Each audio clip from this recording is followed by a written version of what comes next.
Are you a Harry Potter fan looking for a new way to appreciate the series?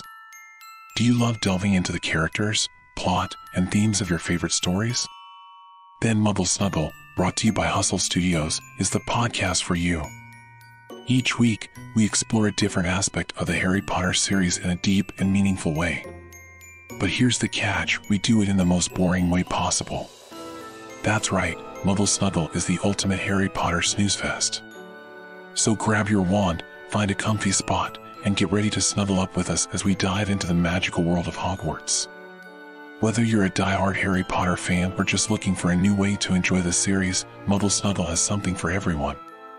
So join us and get ready to snuggle up with your favorite Muggles as we explore the wizarding world of Harry Potter. Don't miss an episode. Subscribe to Muggle Snuggle, brought to you by Hustle Studios, today.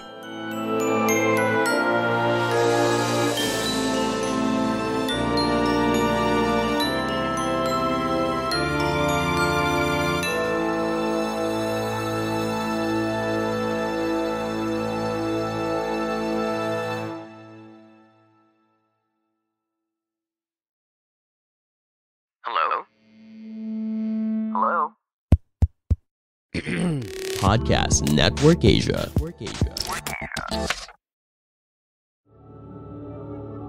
This episode may include topics, references, or discussions around sexual assault, domestic violence, stalking, physical violence, or subject matters that may be disturbing to some of our listeners. We do acknowledge that this content may be difficult. We also encourage you to care for your safety and well-being.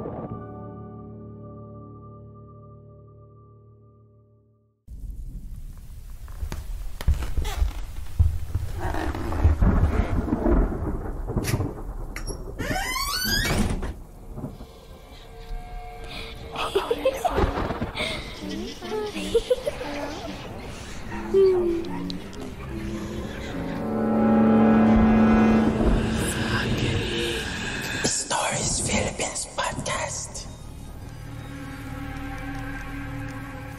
A demon in the Catholic Church.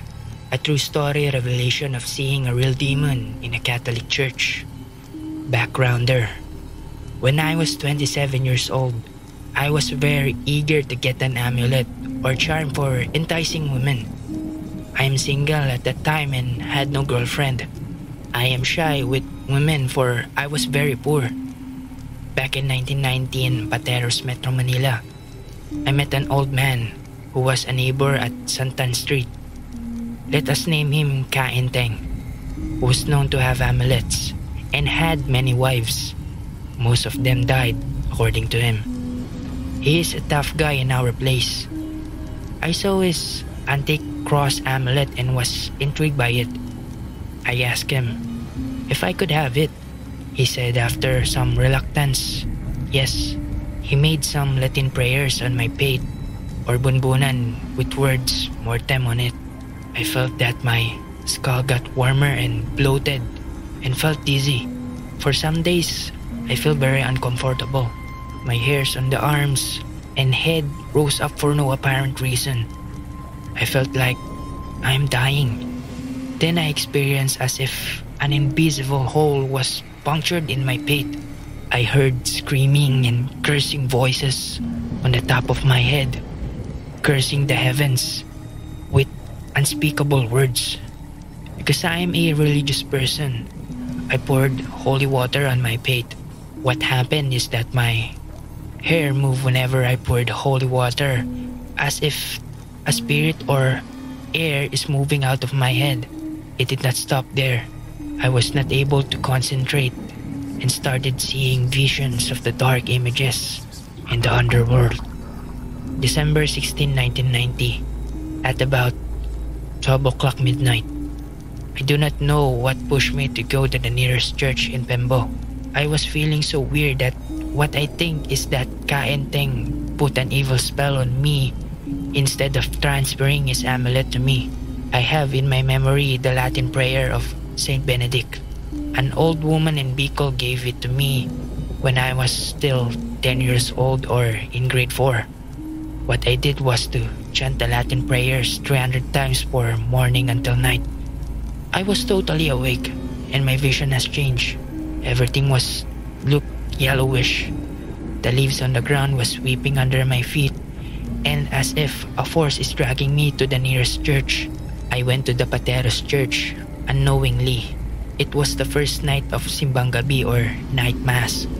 I had the quartz watch, and when I look at it, it was 12 o'clock midnight. The mass was attended by weird people like those on horror movies. No vision of bloody creatures, but like ghouls, freaks, and those that are not normally the people attending mass in the community. I thought that this very first mass could have been a special mass for evil people in the community. They are all staring at me. Then suddenly, I saw a priest masturbating in the pulpit. Then suddenly he changed from a priest into a hairy demon. He had no horns, but his whole body was covered by black hair, just like that of the horse.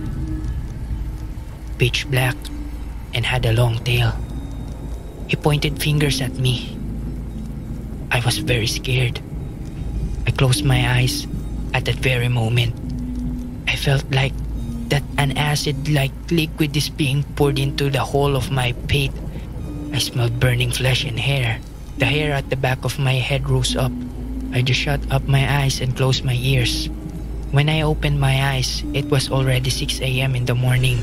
The church was deserted, and the only thing left is the small door that was open. I got out of the church and went home. I saw Ka Enteng. When I saw him, I placed my St. Benedict medals on his neck. When I touched his face, it has 3 holes in his head, just like Damien the Omen, and it was pulsating.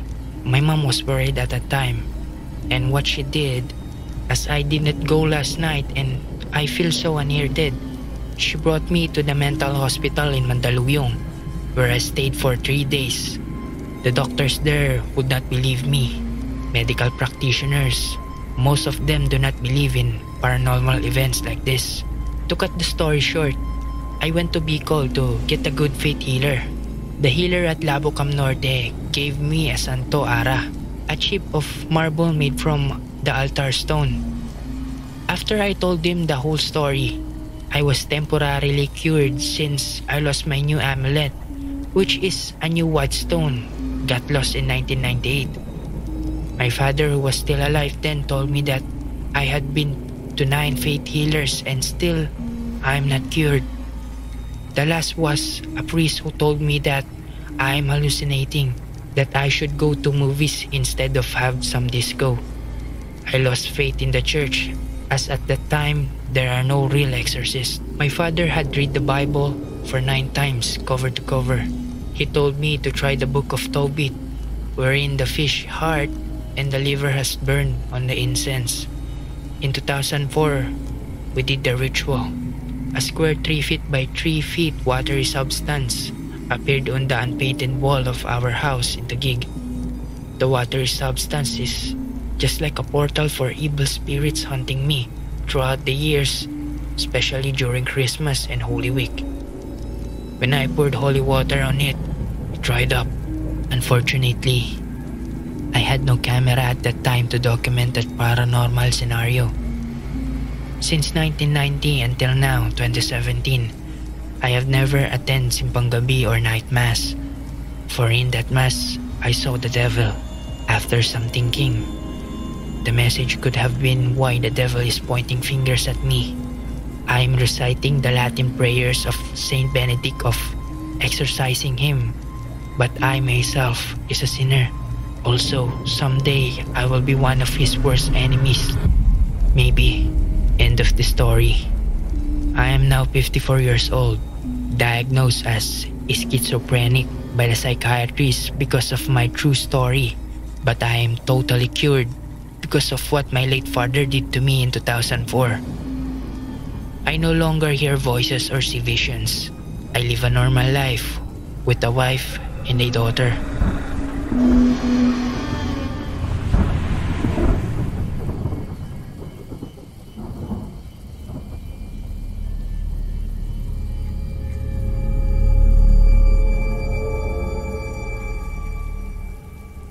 Backmasking sa panulit ni Tristan Martin. Ano na namang yang pinagkakabalan mo? Bulahaw ni nanay. Lumingon ako sa may kusina at nakita siyang naghuhugas ng pinggan. Puro na lang kademonyo ng pinakikinggan mo. Pagpapatuloy ni Ermat. Ang mga pinggan, baso at mga kubyertos ay kumakalansing na parang mababasag na. Lagi ka na lang nakailata dyan. Sobrang batugan mo. Daan-daan akong umupo mula sa pagkakaiga ko sa sofa. Nay, hindi naman kademonyan itong pinapakinggan ko. Music to. Saka, day off ko naman po. Nagpapahinga lang ako. Anong music? Sagot niya sabay harap sa akin. Hindi ba't rock and roll yung pinapakinggan mo? Kanina pa nakakatulili sa tenga. Ang ingay niyan eh. Hindi ba't sinabi ni Pastor Romy na satanista ang mga rock and roll na yan? Napailing na lang ako sa sinabi ni Inay. Tumayo ako at lumapit sa stereo sa ilalim ng TV at agad na pinindot ang stop button. Inicheck ko ang cassette tape ng paborito kong banda, Eraserheads, at agad na binalik ito sa plastic case. Ang harapan nito ay imahe ng isang jellyfish. Kakabili ko lang nito noong isang linggo at halos ito ang pinapakinggan ko araw-araw. Hindi ba't kung ano-anong mensaheng naririnig mo sa mga bandang yan? Diyos ko, palibasa hindi ka kasi nakikinig kay pastor kapag linggo. May mga satanistang panalangin ng mga kantang yan. May hidden message kapag binaliktad mo. Yung backmarking ba yun? Backmasking, Inay. Sagot ko naman habang mabagal na naglalakad papunta sa aking kwarto. Oo, yun nga. Sabi niya habang tumango-tango ang ulo. Ang kanyang boses ay lalo pang lumakas. Naku! Pinarinig sa amin ni pastor yung backmasking na yan. Nakakilabot. Biruin mo, kapag pinatugtog mo yan ng pabaliktad, naku, minumura ang Diyos. Opo, Inay. Malumanay kong sagot. Ilang beses na naming napag-usapan ito. Paulit-ulit lang naman ang kanyang sinasabi. Sabi ni pastor sa ganito. Nakakarindi at nakakasawa na. Kaya hindi na lamang ako nakikipagtalo pa dahil hindi naman ako mananalo sa kanya. Dito na muna ako sa kwarto ko. Ma, ito muna ako ha. May inuwi nga pala akong trabaho na kailangan kong tapusin. Pagsisinungaling ko. Dumiretso na ako sa aking silid at isinira ang pinto. Sa labas ay naririnig ko pa rin si Inay na hindi pa rin tapos sa kanyang sermon. Hay buhay, sabi ko sabay buntong hininga. Umupo ako sa aking kama at ibinalik ang album ng Eraserheads sa aking lamesa, kung saan nakadisplay ang iba pang kaset ng aking paboritong banda. River Maya, Yano, Orient Pearl, Wolfgang, The Dawn, marami pang iba. Mukhang kailangan ko nang bumili ng Walkman. Bulong sa aking sarili. Hindi na ako makapakinig ng music ng maayos. Palagi na lang may nakikialam. Ewan ko kung bakit nila sinisiraan ng alternative music, rock and roll at hip-hop. Ang gusto lang naman namin ay mag-enjoy at mag-relax sa saliw ng paborito naming mga kanta. Masama ba kapag ang isang kanta ay malakas at maingay? May sa demonyo na ba kaagad kung ang isang musika ay puno ng malalakas at pagkaskas ng electric guitar? Masamang ehemplo na ba sa mga kabataan kapag ang bokalista ay sumisigaw sa mikropono? Palibhasa ay puro mga kalumang pag-iisip ng mga taong ito na galit sa mga kantang sikat ngayon, sa mga kantang kinahuhumalingan namin. At ngayon nga, napapabalita pa sa TV ang tungkol sa backmasking, na kapag pinatugtog mo raw ang isang kanta ng pabaligtad, maaari raw na may tinatago itong lihim na mensahe. Mga mensaheng nakakatakot at nakakapangilabot. At kapag paulit-ulit mo raw itong pinakinggan, tiyak na maapektuhan ang pag-iisip mo. Pambihira, sabi ko sa hangin. Sino ba naman ang makikinig sa isang kanta ng pabaliktad? Wala lang yatang magawa ang mga taong iyon at nagpapasikat lang. Kinuha ko ang aking unan at itinakip ito sa aking muka. Pagkatapos ay sumigaw ako ng malakas. Idinian ko pa ang unan sa aking bibig at muling sumigaw. At isa pa. At isa pa. Kinabukasan maaga akong dumating sa trabaho. Hindi naman kasi gaanong kalayo ang opisina namin sa aming bahay. Kahit na maaga pa ay sinimulan ko ng mga dokumentong kailangan maipasa ngayong linggo at baka matambakan lang ako ng trabaho. Siguradong sisermonan na naman ako ni boss pag nagkataon. Minsan tuloy parang gusto ko nang mag-resign. Pero bago yun, sasapakin ko muna si boss. Kumuha ako ng papel mula sa drawer ng aking lamesa at inirolyo ito sa aking typewriter.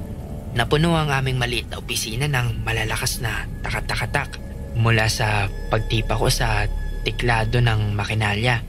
Maya-maya lamang ay isa-isa nang nagdatingan ang aking mga katrabaho. Sa aming lunch break ay niyaya ako ni Lorenzo na kumain sa Cindy's kasama ang iba pa naming mga kaopisina. Di naman ako tumanggi sapagkat wala akong dalang baon at gutom na rin ako. Habang hiniimay ko ang in-order kong chicken barbecue, biglang nagsalita si Lorenzo. "Guys, napanood niyo ba yung balita kagabi?"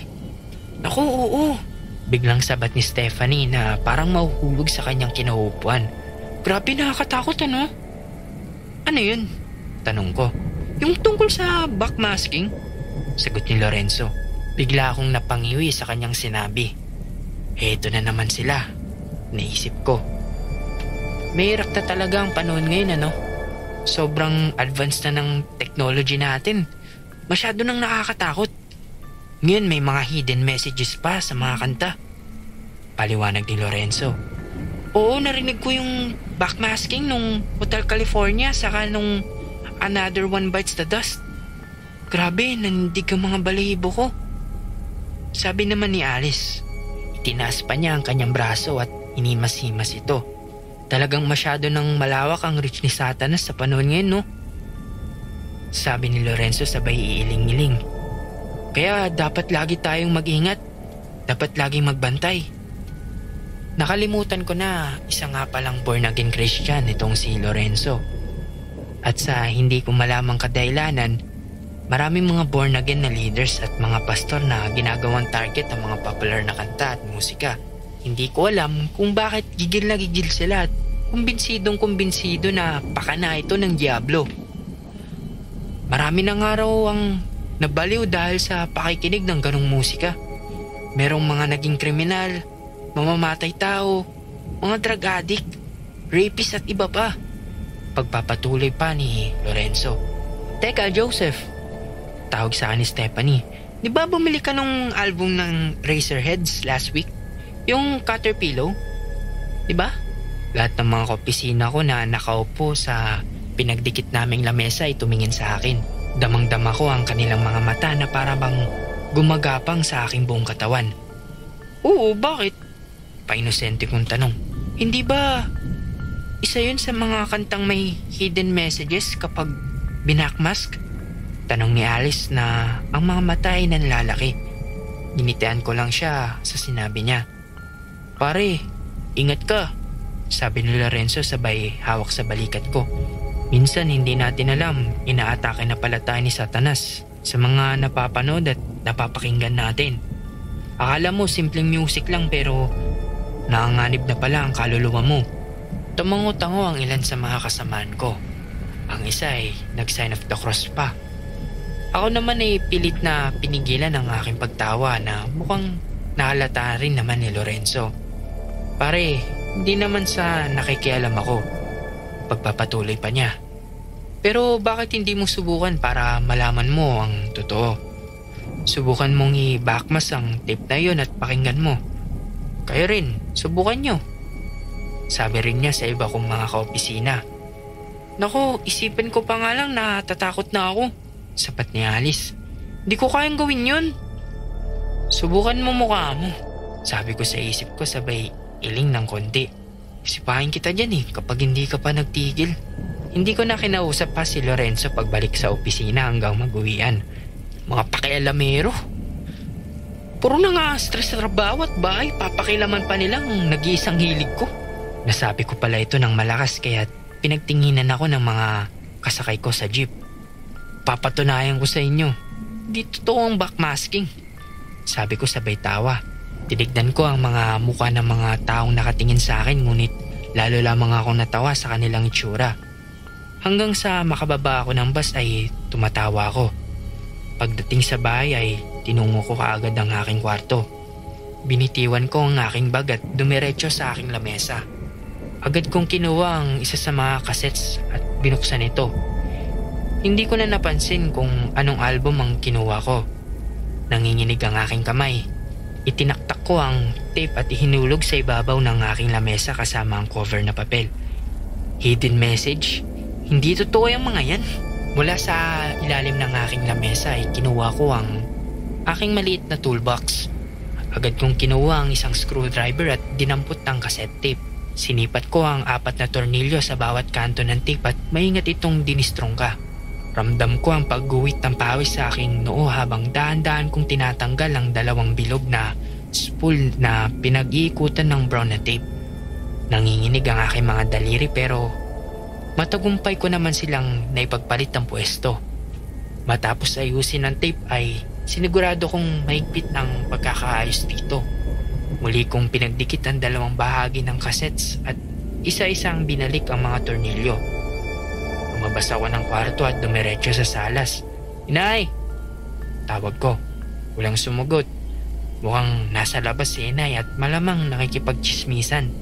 Yumuko ako sa harapan ng aming radyo at isinalpak ang hawak kong tape. Pinindot ang rewind at makalipas ang ilang segundo ay tumigil din ito. Lagot kayo sa akin kapag hindi ito totoo. Agad kong pinindot ang play button. Binilang ko ang segundong lumipas. 1, 2, 5, 10. Isang kakaibang tunog ang nagsimulang lumabas mula sa 2 speaker ng aming stereo. Sa simula ay parang pangkaraniwang tunog lamang ng mga instrumento. Ngunit hindi nagtagal ay bigla ito nagbago. Para bang sindonado na ang mga gitara. Walang gana. Dumagdag pa ang kakaibang dugundong ng mga tambol na parang bang galing sa isang lumang timba na inahampas ng isang patpat. Hanggang sa mayroon akong marinig na boses. Ilang boses na kumakanta. "Ano to?"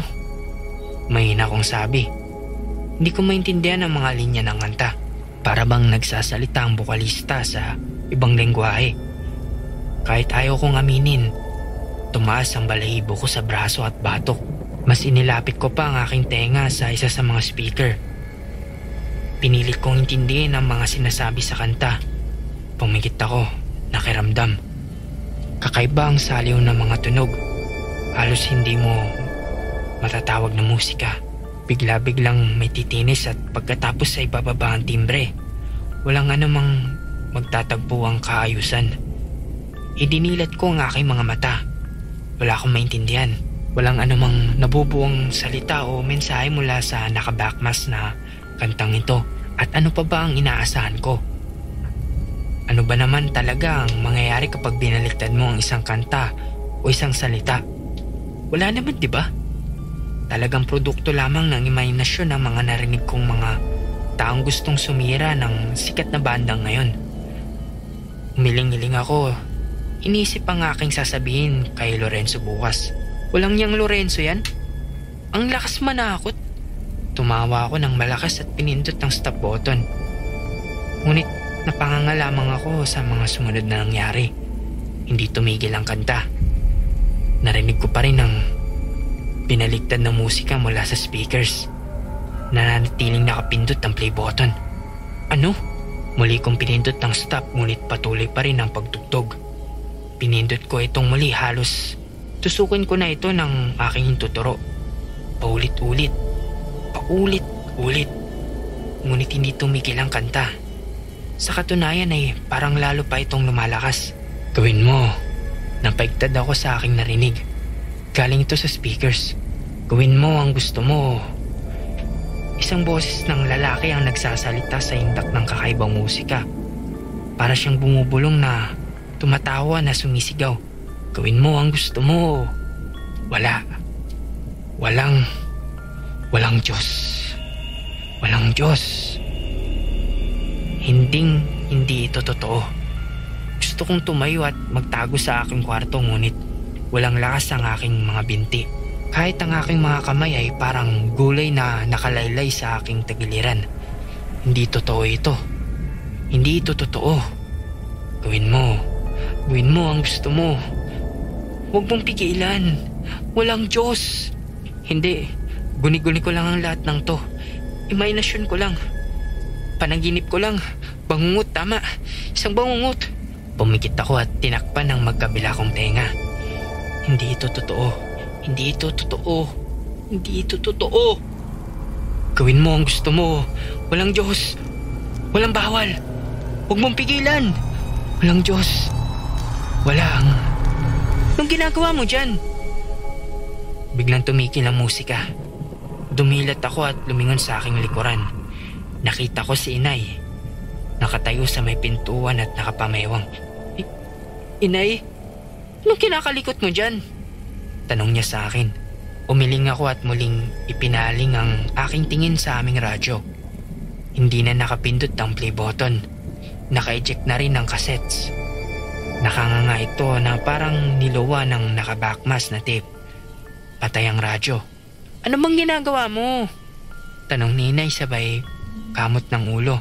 Ay naku, pambihira naman yung kuryente na yan. 3 oras ng brownout. Hanggang ngayon wala pa ring ilaw. Brownout? Pabulong kong salita. Lumingon ako at tumingala sa kisame. Doon ko lamang napansin na madilim ang buong bahay namin. Patay ang mga bumbilya at ang ceiling fan. Bumili ka nga ng kandila. Gawin mo ang gusto mo. Gawin mo. Walang Diyos. Totoo nga, Inay. Sabi ko sabay tawa. Hinawakan ko ang aking buhok. Halos sinasabunutan ko ang aking sarili ngunit wala akong nadaramang sakit. Ano? Totoo nga, Inay. Totoo nga ang hidden message. Totoo ma. Totoo, Nay. Tumayo ako at hinarap si Inay. Pagkatapos ay sinunggabang ko siya. Lorenzo! Gising! Gising, Lorenzo! Sinampal ko si Lorenzo ng 3 beses hanggang sa kumurap-kurap ang kanyang mga mata. Madilim ang kanyang silid. Ang lahat ng ilaw ay nakapatay. Joseph? Ginagawa mo rito? Paano ka nakapasok? Hindi na niya naituloy ang kanyang tanong nang mapagtanto niya na nakagapos ang kanyang mga kamay at paa sa kanyang sariling kama. Tama ka nga, Lorenzo. Ginawa ko ang sinabi mo. Totoo nga ang mga hidden messages. Joseph, may problema ka ba? Pag-usapan natin to. Nagpupumilit siyang makawala ngunit maigpit ang pagkakatali ko sa mga lubid. Tama nga ang sinabi mo. Malumanay kong sabi sa kanya. Inaatake nga tayo ng Diablo. Sa mga napapanood natin, sa mga napapakinggan natin, sa mga salitang sinasabi ng ibang tao sa atin. Hinawakan ko ang kanyang panga at itinutok ang kutsilyong hawak ko sa aking kanang kamay sa kanyang bibig. Kaya dapat lang laging mag-ingat at maging mapanuri. Nanlaki ang mga mata ni Lorenzo. Anong gagawin mo? Tulong! Tol! Sinapak ko siya ng 2 beses. Kaya't hindi na siya nasigaw pa. Bagyang lumaylay ang kanyang ulo at daduling ang kanyang mga mata. Gusto ko lang makasiguro sa mga sinasabi mo. Puro Diyos ang bukang bibig mo pero baka ginagamit ka na rin ng demonyo. Baka meron ka ring hidden messages. Habang nahihilo pa siya binuka ko ang kanyang bibig at hinila ang kanyang dila palabas. Kaya't ibabakbas din kita. Babaliktarin ko ang dila mo. Kasabi ko nito ay sinimulan ko na ang paghiwa.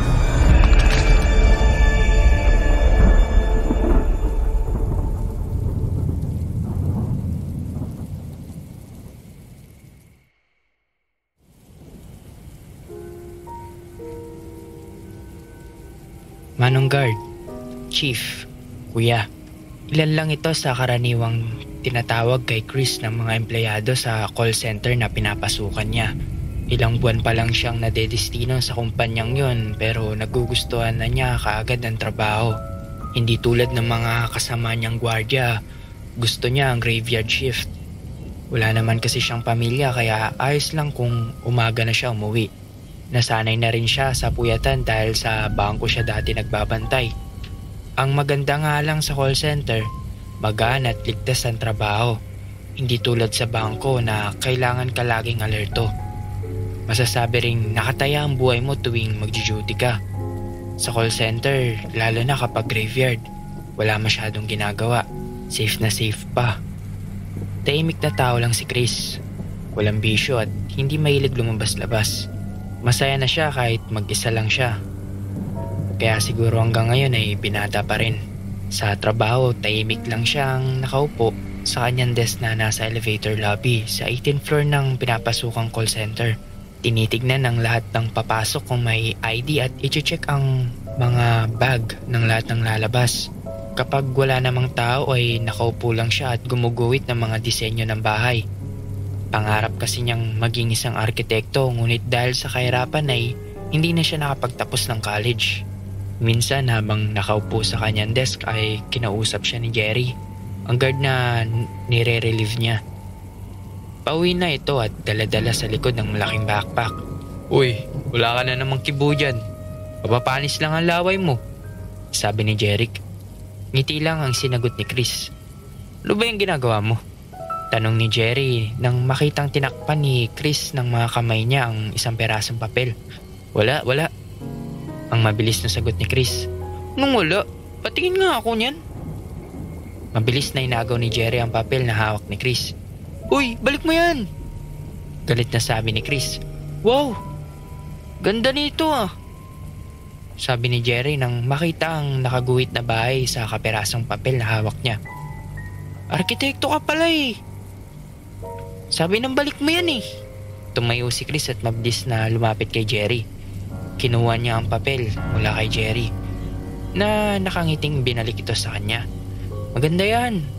Huwag mo itago. Buti ka nga may galing sa pagguguhit.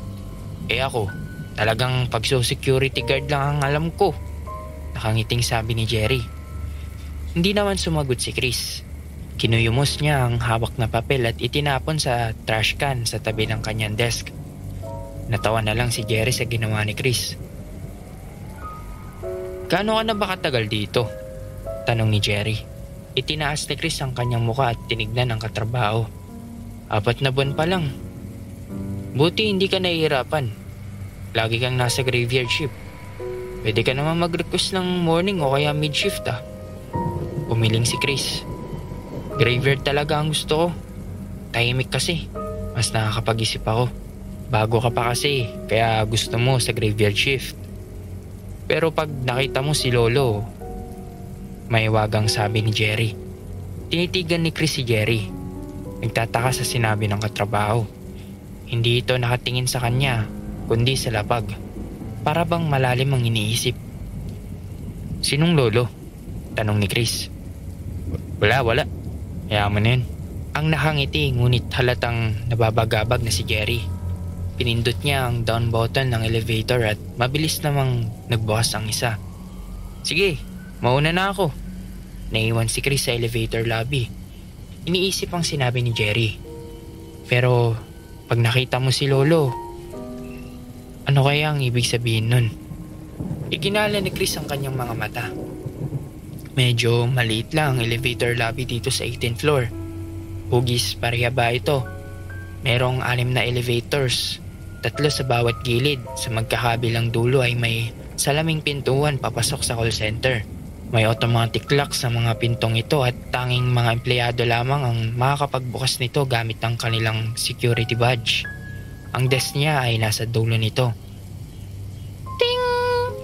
Matinis na tulog ng elevator. Pagbukas nito ay lumabas ang 2 babaeng nagtatawanan. "Hi, Chief!"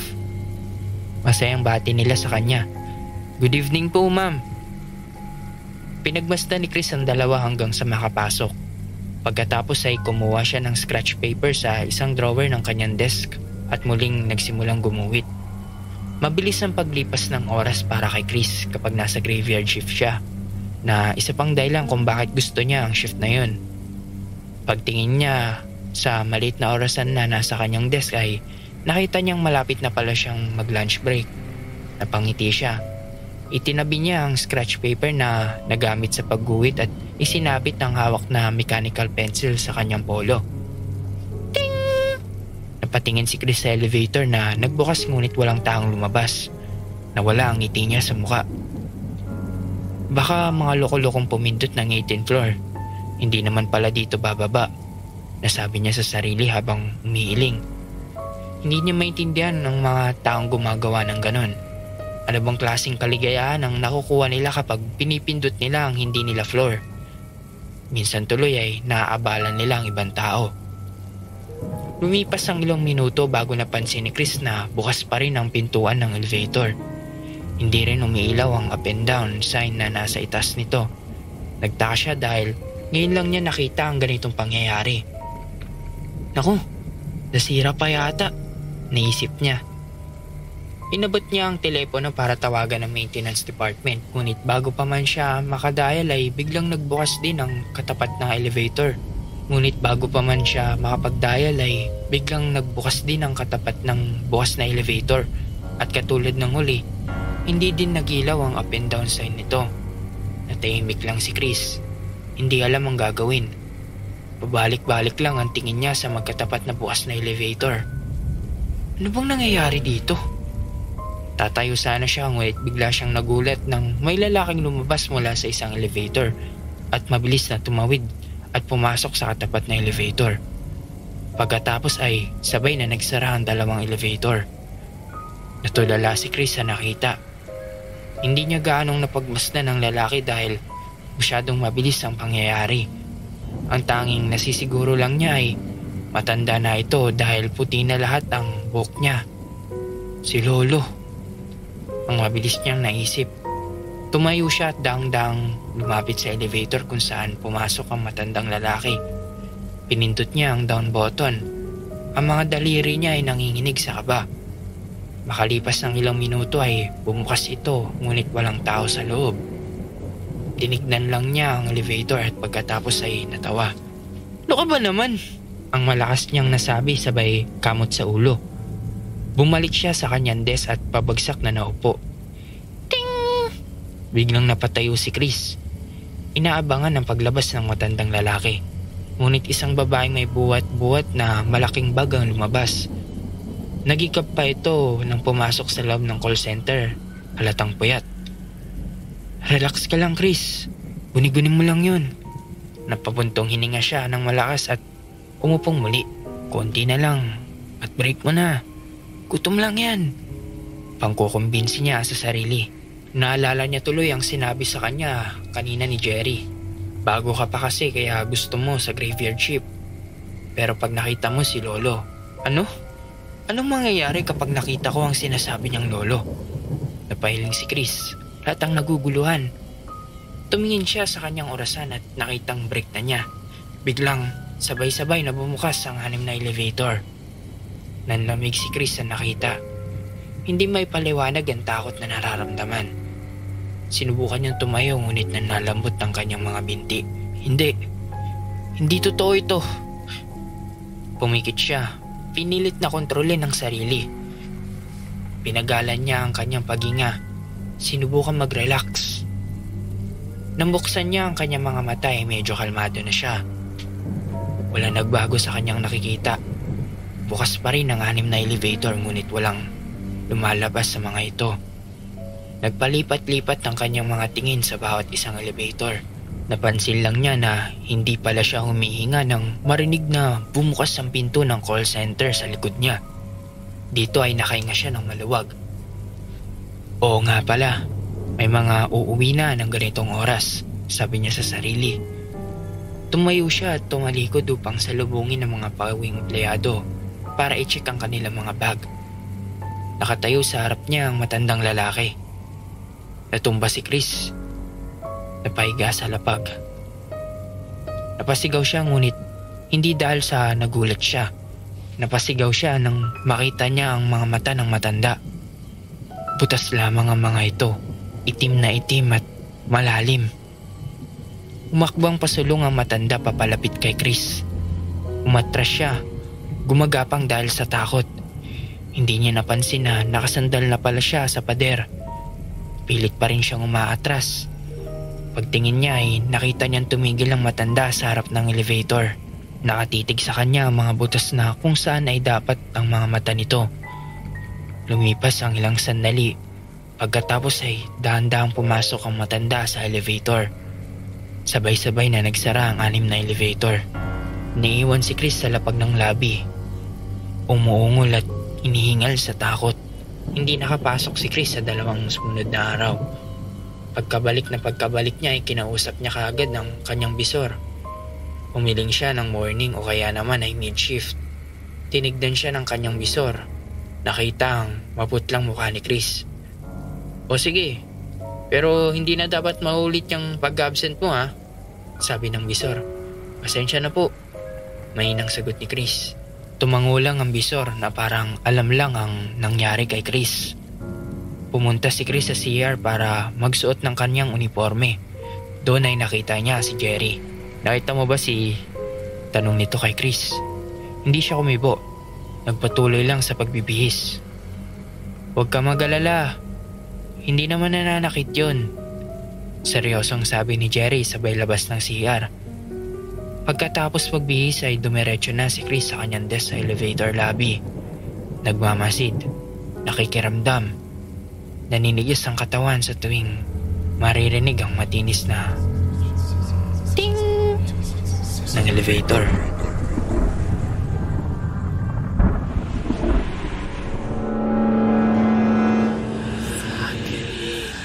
Stories Philippines Podcast. The views and opinions expressed by the podcast creators, hosts, and guests do not necessarily reflect the official policy and position of Podcast Network Asia, the hosts of the program, or other programs of the network.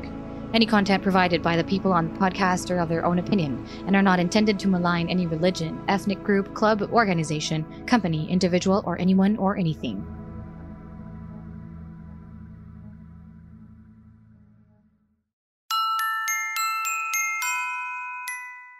Are you a Harry Potter fan looking for a new way to appreciate the series? Do you love delving into the characters, plot, and themes of your favorite stories? Then Mumble Snuggle, brought to you by Hustle Studios, is the podcast for you. Each week, we explore a different aspect of the Harry Potter series in a deep and meaningful way. But here's the catch, we do it in the most boring way possible.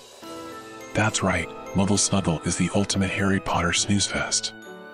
So grab your wand, find a comfy spot, and get ready to snuggle up with us as we dive into the magical world of Hogwarts. Whether you're a die-hard Harry Potter fan or just looking for a new way to enjoy the series, Muggle Snuggle has something for everyone. So join us and get ready to snuggle up with your favorite Muggles as we explore the wizarding world of Harry Potter. Don't miss an episode. Subscribe to Muggle Snuggle, brought to you by Hustle Studios, today.